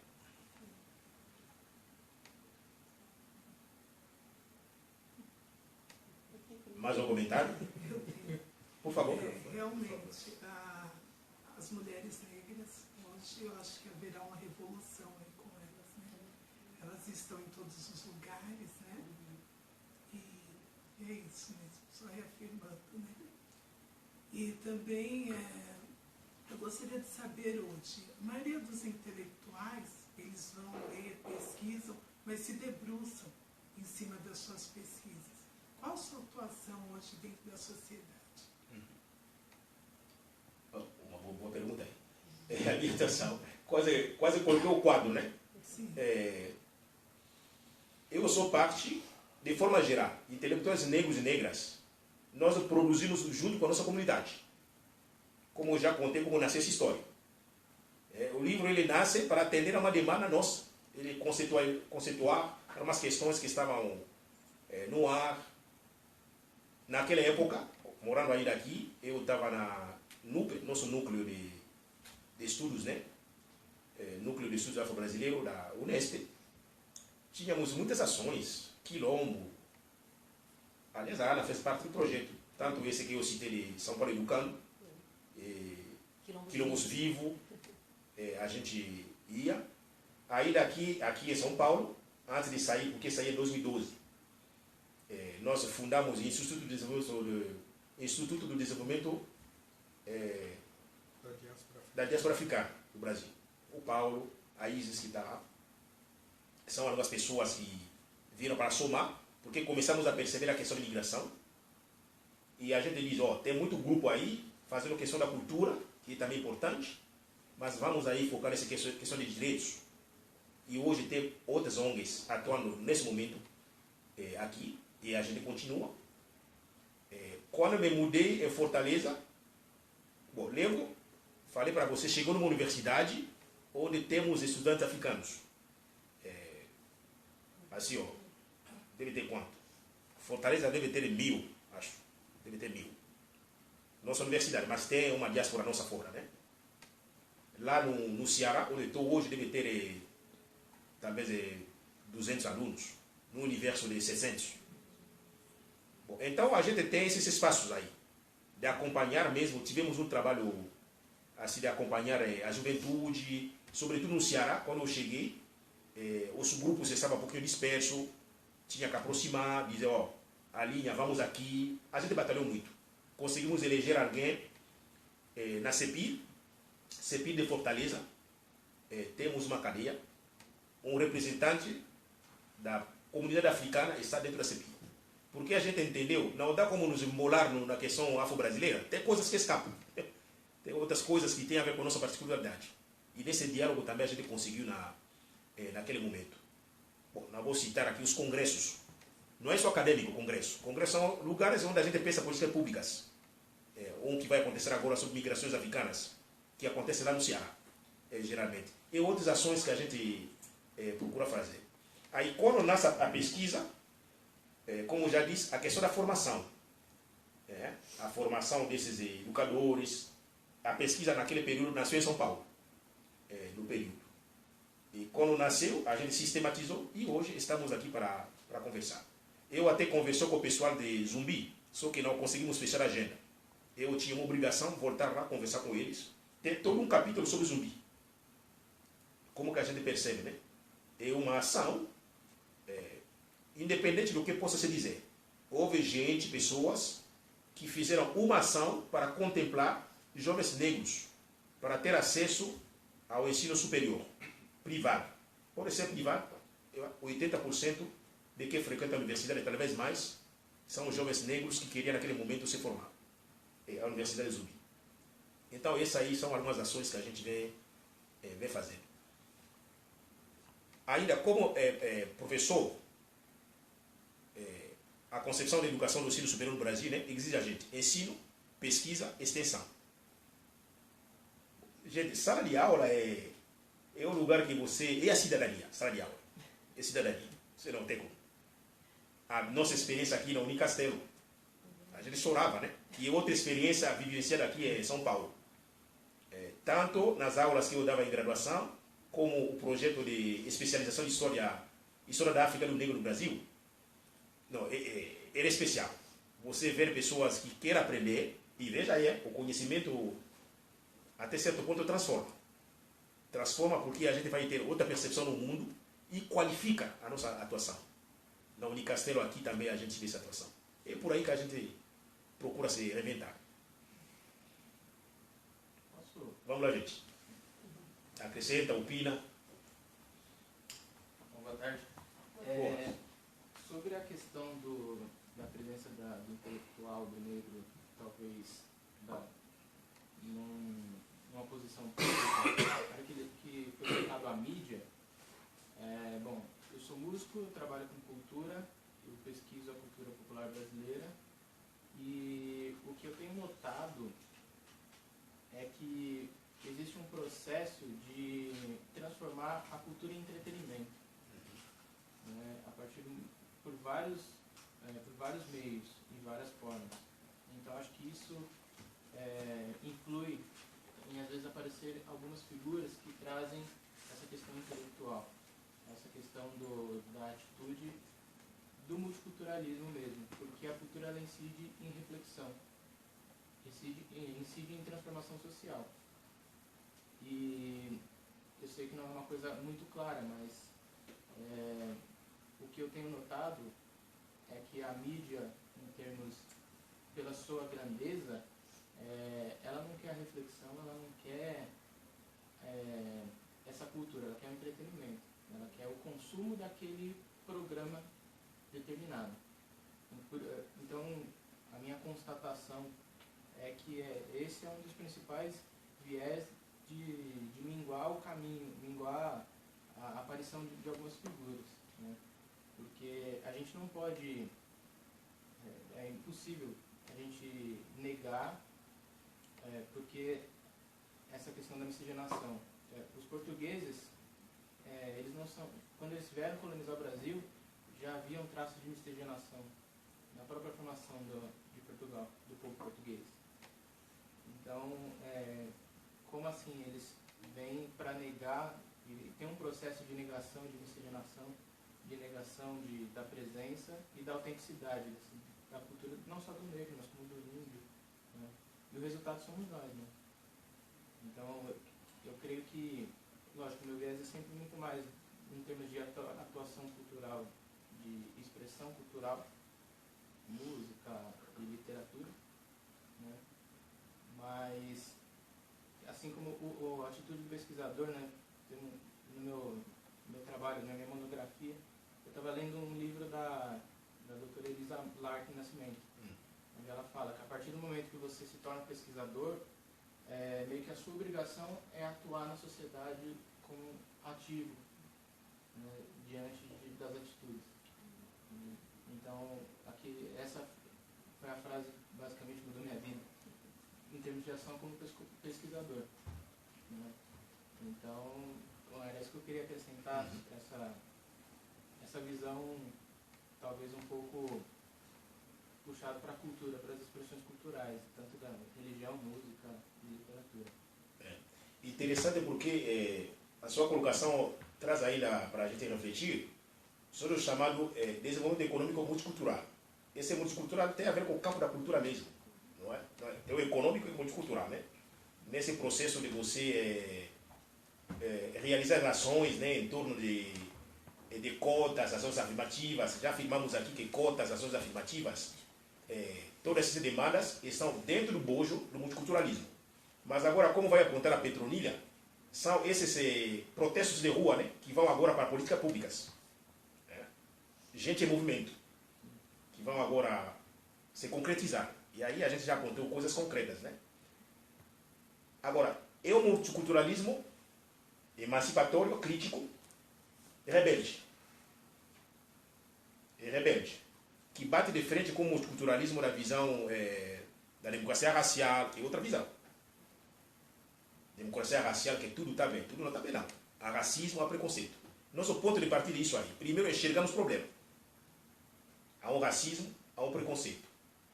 E tem uma gramática. A gente entendendo, podemos combater isso e ir adiante. Então, esse multiculturalismo colonial, muito presente nas obras de Paulo Freire, além da democracia racial que já falei aqui, né? Aponta elemento da miscigenação, mas de que miscigenação nós estamos falando? O Marcelo Paixão vai dizer quase a obra de Paulo Freire, né? É uma... Gilberto. Paulo Freire, não, desculpa aí. Gilberto Freire. Paulo Freire. Gilberto Freire. Obrigado lá. Gilberto Freire é uma celebração da brancura. Então a gente tem que tomar muito cuidado sobre essa miscigenação. Não é uma celebração. Comporta problemas. Porque na leitura dessa elite, de Gilberto Freire e todos os discípulos dele hoje, né, que vão negar até o conceito raça, a gente usa o conceito raça, por exemplo. Eu encaro o conceito raça como uma categoria analítica, não uma questão biológica. Então, é isso aí que a gente trabalha. Mas agora, mais interessante é como essa figura de intelectual que a gente está trazendo. No início eu apontei o que eu chamei de epistemologia combativa. E a gente entender, produzir conhecimento, você está entrando no embate. Você está entrando no embate. Claro que a produção intelectual também está dentro do plano da cultura. E tomar posição. E quando a gente toma posição, tem escolhas que a gente faz, né? Outro dado aí que eu gostaria de trazer, que a sua fala está aqui ofertando para mim. Tem momento eu procurava definir o que seria a identidade negra. Aí a gente passa via Kabengele, texto de Dadeski. Dadeski vai ter um debate muito grande sobre... tem grupos, né, que vão para numa linha mais universalista e outro mais uma tendência particularista. Tomar em conta as identidades particulares para você encarar a identidade nacional. Dadeski, a população negra, o movimento negro está nessa linha aí, de você afirmar uma identidade particular para depois entender esse nacional, se que o nacional existe. Então, dessa linha ali, eu me deparei com um material que é material bruto. O material bruto é o material de projeto Cor da Cultura. Vocês vão lembrar dos vídeos onde alguém aparece. Eu nasci em tal período, fala, eu sou zumbi, eu sou Kabengele Munanga. Aí ele afirma, cidadão brasileiro. É coisa incrível. Aí vai pegar algumas personalidades, né, de figuras negras. O outro vai se afirmar Dandara, afirma uma personalidade histórica, apresenta a pessoa, depois esse sujeito diz, eu sou, no caso aqui citei Kabengele Munanga, eu sou Kabengele Munanga, cidadão brasileiro, tal. É uma revenção de coisas que está acontecendo no campo cultural. Alguns devem lembrar dos programas. Então, Heróis de todo mundo, se chama. como que é? Heróis de todo mundo. E heróis de todo mundo. Eu coloquei ali. Mas alguém vai me dizer, mas que negócio é esse de você citar herói de todo mundo, citar um vídeo? Cara, o vídeo veicula conhecimento. Eu, na epistemologia da rebeldia, naquele período eu fazia isso aí. Hoje eu sou mais radical. Hoje eu sou radical porque hoje nós algum trabalho que a gente faz, epistemologia de Macumba, que parte do poema de Solange Trindade. Então, o pressuposto é que uma poesia de Solange Trindade é um texto acadêmico de alto nível. Então, não é só você estar lendo um poema, que é uma obra de arte, mas dentro dessa obra de arte, ele veicula valores, saberes, em torno, por exemplo, do que a gente chama de pedagogia dos tambores, né? Bom, estou lembrando do poema dele, Macumba, né? Que começa a dizer que noite de Iemanjá, negro come a caçá, a bedé, a gogó, aí vai. O poema acaba dizendo que eu sou com vontade de amar, porque Solange Trindade se apaixona pela negra, mas nessa aí aparece não como negra, dentro desse poema aparece como mulata, diz que se apaixonou pela mulata, a mulata ligou para o terreiro, eu fico com vontade de amar. Mas depois tem outro terreiro, outro poema dele que vai dizer que essa negra que me levou para Macumba. Aí tem um diálogo entre os poemas dele. Macumba, macumbização, desmacumbização. Então, em outras palavras, esse multiculturalismo que a gente está falando, a partir da população negra, data de muito tempo. É um multiculturalismo crítico, democrático, de reconstrução de vida, de identidade, há muito tempo. Que na obra aqui, eu só peguei o trecho de Heróis de Todo Mundo, de gente produzindo. Tem um momento que eu dialogo com o livro didático, um livro da Nilma e Kabengele, para fazer um debate teórico. Claro que trazendo também alguns autores. Porque a gente pode partir de uma peça, de uma obra de arte, para você fazer uma teorização. Então, é somente para dizer que o que você está trazendo, né, como músico, como alguém da cultura, não dá como negligenciar esse campo cultural no momento que a gente faz um debate sobre multiculturalismo. Mas aí a gente tem que saber de que multiculturalismo eu estou falando. Porque é um conceito também muito contaminado. Tem multiculturalismo soft, light e outros. Mas da gente aqui é mais crítico. Vamos lá. Talvez uma última rodada, né? Estamos chegando. Caminhando para o final, então... Ninguém vai falar? Tem. Olha só. Eu vou insistir. A questão de intelectual, então, assim, juntando tudo, certo? Vou dar um testemunho. Na década de 90, estava lendo um monte de coisa, né? Estava lendo Malcolm X, estava lendo os americanos que chegam pra gente primeiro que os brasileiros. E aí estava lendo todo esse negócio e tal. De repente surge uma revista, Raça Brasil. Aquilo foi um choque. Pô, eu estou na revista. Assinei a revista no primeiro momento. Ela trabalhava na época, então assinei a revista. Feliz da vida, feliz, esperava passar o mês para chegar a revista, para eu me ver lá na revista. E ver o negro bem vestido, bonito e tal, não sei o que lá, protagonizando uma revista, que é cultura pura, certo? Se a gente voltar a Marx, e aí a gente pega o Abdias, não o Abdias político, mas o Abdias do teatro negro, do teatro experimental, certo? Bom, e aí assim, aí a gente vem para cá de novo. E o que eu quero falar, o que eu estou chamando aqui de intelectual negro, e que na minha visão, que pode estar completamente errada, certo? Mas na minha visão, ele está encastelado, né, na academia com um discurso acadêmico, né, um discurso também muito contaminado de conceito e tal. E aí, e quando se fala de cultura negra ou cultura popular, a gente cai para aquele negócio quase banal, assim. você olha para a cultura brasileira hoje e fala de negro na cultura, onde que ele está? Eu não sei dizer bem onde ele está.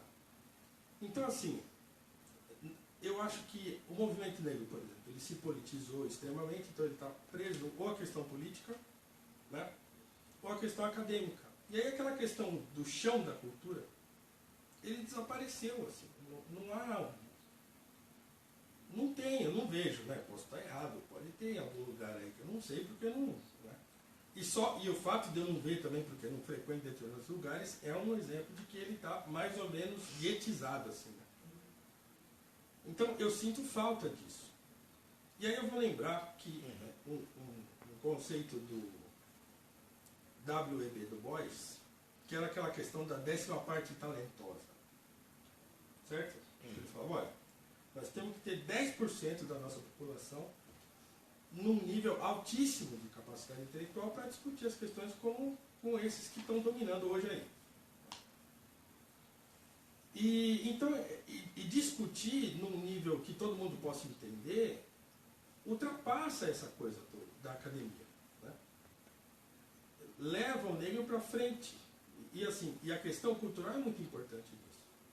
E quando eu falo questão cultural, também não estou falando só questão cultural de falar, por exemplo, de cultura afro-brasileira, de trazer a questão, por exemplo, um negócio que eu gosto de trabalhar na escola, que é a mitologia dos orixás.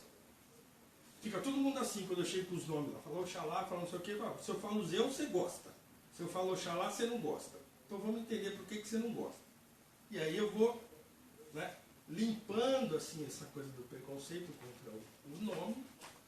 E no final de uma ou duas aulas, eles, agora eu entendi que... Né, então essa coisa da maculização. Então assim, eu vejo que o movimento negro está muito fechado. Ele está discutindo questões. E olha só, antes de resolver uma questão surge outra. Então, vocês estão falando aí, por exemplo, branquitude. Eu não entendo isso aí. É um conceito acadêmico, inventado na academia. Né? Então, ele está cada vez criando mais conceito, cada vez criando mais coisa. Estão resgatando Angela Davis, lá da década de 70. Vocês estão falando das mulheres, estão resgatando a mulher que está lá na década de 70. Ela estava fazendo barulho, bagunça lá nos Estados Unidos. Estão trazendo para cá. Agora, num contexto que talvez seja completamente diferente daquele, então eu fico perdido nisso aí, entende? Eu, como estou fora da academia, eu fico perdido. Não porque eu não queira compreender. E talvez eu só vá compreender se eu for lá para dentro da academia, voltar para lá e começar a sentar e discutir com vocês que estão lá dentro e tal, vivendo esse ambiente. Mas eu sinto muita falta de ver aqui fora as coisas. Ver o negro produzindo coisa que todo mundo consegue ver, mesmo que ele não aceite. Mesmo que a população em geral, a mídia, ou sei lá quem não aceite, mas cadê o teatro experimental do negro hoje? Fazendo peça do Shakespeare, né? Como o Abdias fez. Né? Onde está? Não tem. Isso é o que eu sinto falta. Então, você acha que dá para reconstruir isso? Ou nós vamos, sim, cada vez ficar mais... Parece que eles entregaram um gueto para a gente aceitou. E nós estamos lá, discutindo. De lá para a política, da política para o gueto. Do gueto para a política, da política para o gueto. E assim, e tem um campo todo deserto, assim, sem a nossa atuação. O que você acha? Você acha que isso que eu estou pensando é uma bobagem? Ou está acontecendo mesmo mais ou menos isso? E é preciso encontrar um campo cultural onde a gente possa atuar e onde a gente queira atuar. Não de maneira guetizada, mas de maneira ampla, né? Onde a gente possa ser visto, né? Escrevendo, né? Atuando. Isa, você ia acrescentar? Tá. Vamos apoiar o diálogo aí. Daqui a pouco. Eu achei legal você trazer a referência da Raça Brasil, até porque, enfim, eu tenho uma trajetória acadêmica, né? A graduação em Direito na Unesp, a especialização em Direitos Humanos na USP, o mestrado em Direito do Estado também na USP, doutorado em Direito do Estado na USP, fiz um outro mestrado com a Kimberly Crenshaw, em Los Angeles, e trabalhei em Genebra e tal, sou dedicada à área de raça e justiça racial. E na verdade, eu percebi que o que você traz é uma questão de perspectiva, porque a minha pesquisa começa pela produção acadêmica do Ed Silva sendo divulgada na Raça Brasil, e eu pegando aquela revistinha e levando para o meu professor negro, que era doutor em Coimbra, falando, ó, professor, eu quero pesquisar isso daqui, racismo no sistema de justiça criminal. Então, na verdade, você interpreta como pura uma reprodução de uma produção acadêmica. Não, por exemplo, mas não foi no mau sentido, que está não. sendo feita num outro espaço. Sim. Quer dizer, você lia a Raça Brasil e não conseguia perceber que muita informação que estava lá, que parecia ser revista, não era revista, era produção produzida na academia que estava sendo levada pelo Maurício. E que reforçava a academia e trazia informação para a gente produzir mais. Então, por exemplo, eu fiz essa trajetória, vi a pesquisa do Ed, eu achei interessante, levei para um cara que era doutor em Coimbra, ele pegou a revista e falou assim, enfim, orientadora até o fim da vida, junto com as minhas outras orientadoras, não temos nada para começar, mas você pode se associar ao IBCCRIM, Instituto Brasileiro de Ciências Criminais. Sou associada ao IBCCRIM desde 2000. Afundei na pesquisa em justiça racial, consegui fazer uma trajetória acadêmica destacada. Conheci o Ed também me orientou para entrar na USP, etc. Quer dizer, a gente tem que conseguir ver até que ponto o que a gente percebe no dia a dia não é reflexo dessa produção acadêmica. Porque eu também trampei no Educando pela Diferença para a Igualdade. E era o quê? Era ir lá para a Secretaria de Educação da Leste N, porque meus pais são de Arujá, eu trabalhava no Tribunal de Justiça de Arujá, tirava minha abonada para participar do projeto, porque eu sempre tive compromisso.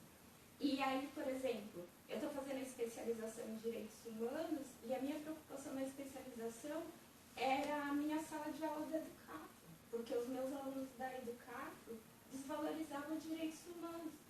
E eu produzi na USP, na Faculdade de Direito, na minha especialização, uma monografia onde eu estava resolvendo minha crise existencial para qualificar minha atuação nesse lugar.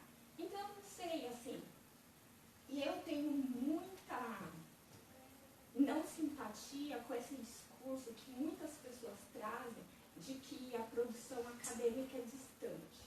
Porque, na verdade, existem muitas pessoas negras entrando no espaço da universidade, que é um espaço de disputa de poder político, é um espaço que tem que ser ocupado, e a gente tem que ocupar produzindo conhecimento para a gente, e não tem como uma pessoa negra entrar na universidade e não produzir conhecimento para a gente.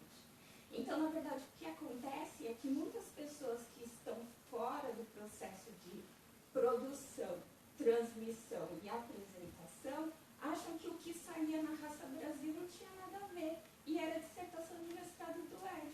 E a dissertação de mestrado do Ed influenciou o meu TCC e a minha dissertação de mestrado. E a minha dissertação de mestrado me apresentou para Kimberly, fui para Los Angeles estudar com ela. Tipo, eu tenho essa trajetória que é um diálogo entre movimentos sociais. Trabalhei 10 anos na Educafro. A Educafro tem uma mantenedora que vocês nem sabem, a Educafro não é Educafro, a Educafro é FAECID, né? Francisco de Assis, Cidadania e Direitos Humanos.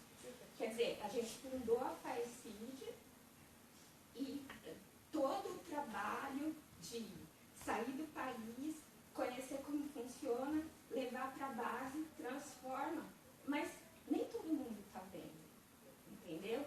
O trampo de... Vocês não sabem, a articulação Educafro e alguns professores negros da USP, para começar o primeiro programa de cotas na universidade, que foi no curso de Direitos Humanos na Faculdade de Direito, porque a Fundação Ford exigia, mas todo mundo abafou. É um diálogo que acontece que a gente não está assistindo. Assim, a gente não está assistindo. Eu estou assistindo porque eu estou nos espaços. Fui assessora do Barroso, estava em Genebra, estou na Educafro também, tá, agora já saio um pouco. Estou na USP e não perco a minha identidade, claro, né? E faço essa trajetória. Mas eu acho que essa informação que eu queria trazer, que o que você lia na Raça Brasil era produção acadêmica. É esse que é o ponto, entendeu? Então, acho que deve ter muitas outros blogs e revistas que a gente está lendo, que é a produção acadêmica. Acho que o movimento negro tenta dizer que tem essa recunha academia, não sei o quê, mas a gente tem que começar a legitimar a disputa por esse espaço também. Porque os negros que estão na academia, eles disputam poder meio que isolado. Né? E é um espaço de poder importante. Acho que era...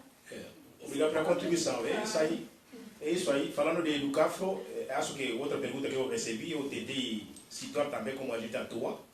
É comum, intelectuais negros e negras, a gente vivencia a sociedade civil. Então, somos híbridos e múltiplas identidades. É comum isso aí. E a nossa produção geralmente acompanha um debate. Dificilmente alguém vai falar da metafísica, assim, de quantos aí, da lua. Geralmente é vida que a gente vivencia, né? E essa pesquisa nasceu disso. Aí o Educafro veio aqui, Educafro aparece na ProUni, que todo mundo conhece. E esse debate está no livro. Aí os documentos, alguns artigos a gente vai ler. O debate de ProUni é porque o ministro Genro, digamos até o PT naquele período, estava com dificuldade da aprovação de cota.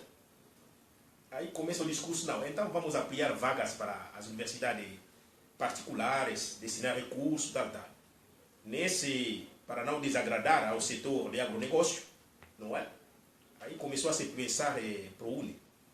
Mas mesmo nesse processo, para dar oportunidade para a população, né, negra, branca, pobre, que precisava do ensino superior, o DEM entrou com um recurso aí para impedir a aprovação da lei que vai estruturar a política de ProUni. Mas ProUni foi votado e todo mundo sabe o resultado. Então, ali, basicamente, aqui, para resumir, é aquele conceito que a gente está trazendo, pelo menos quando a gente está trazendo o desenvolvimento, esse processo da ampliação de liberdades econômica, liberdades políticas, civis e outros, né? De identidade, né? Reforçar a identidade de pessoas, acontece geralmente com a atuação de agentes. A gente identificou aqui o Estado, a sociedade civil, o setor privado. Tem contradições? Tem.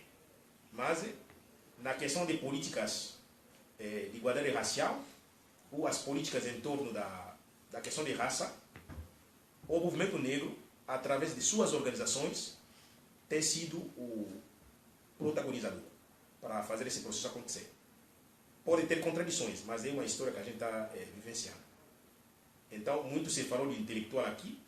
A bioepistemologia faz um convite para que a gente possa produzir conhecimento a partir da vida, através e para a vida.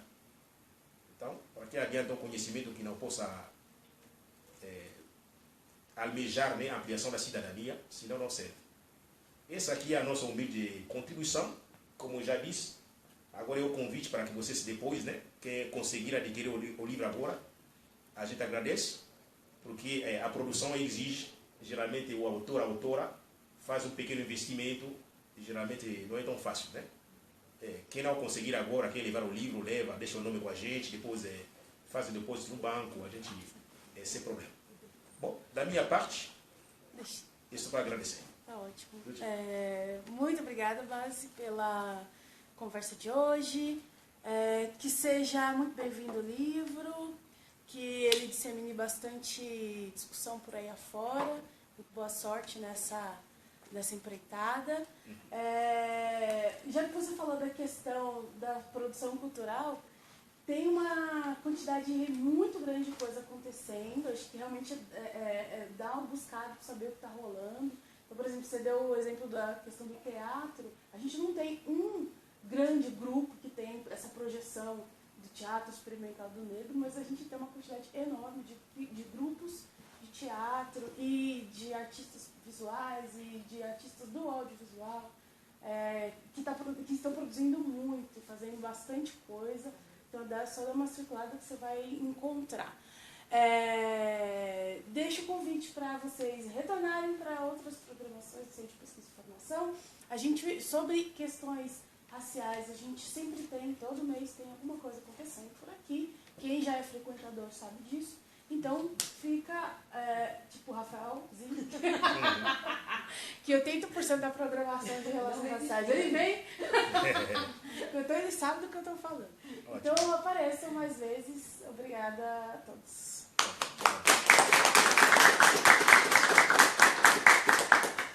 Ótimo. Vou precisar correr no banheiro, senão não aguento. Pergunta pro povo, eu não sei. O Base também sabe dizer, a Ana quer saber quando é que tá o desenho. Tá 50. Ai, certinho. Certinho. Não vai sobrar nada para cerveja. Ah, minha filha, nem que passa no cartão. Ah,